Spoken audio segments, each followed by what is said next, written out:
lovely guests today. On my right is David Arnold, who's composed for a range of films and television that include Independence Day, very funky score for John Singleton's remake of Shaft, Hot Fuzz, Little Britain. To his right is Antonio Sanchez, who composed the music for Birdman even, or The Unexpected Virtue of Ignorance, which remarkably is his first film score. And to my far right is Johan Johansson.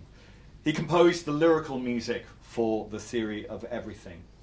Antonio, your first film, Birdman. Actually, let's talk about how you got involved in it, because it's such a unique approach to including a score in a film. When Alejandro approached me, you know, I just love his movies. I love Alejandro. I don't know any other directors personally or anything. Music and film is something I never pursued. Because I have a very fulfilling career as a jazz musician, and you know, it was never on my radar. I love movies and I love music, and I love Alejandro. So when he approached me about the idea of having just drums, I was like, if you want just drums in your movie, I'm your man. That's Thinking about the way that a director's relationship develops with a cinematographer, with an editor who they always have them close at hand.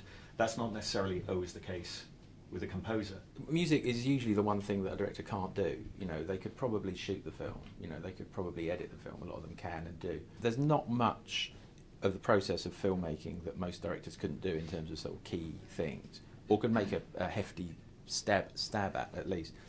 But music is that thing that terrifies them a lot, because it's a language that is so specific and so removed from the practical point of lenses and lights and you know, like how many lights do we need in here? What's the aperture? What's our stop? What's our focal length? You know, these things are sort of physical things, and I know there's a huge amount of creativity goes into making those things work beautifully.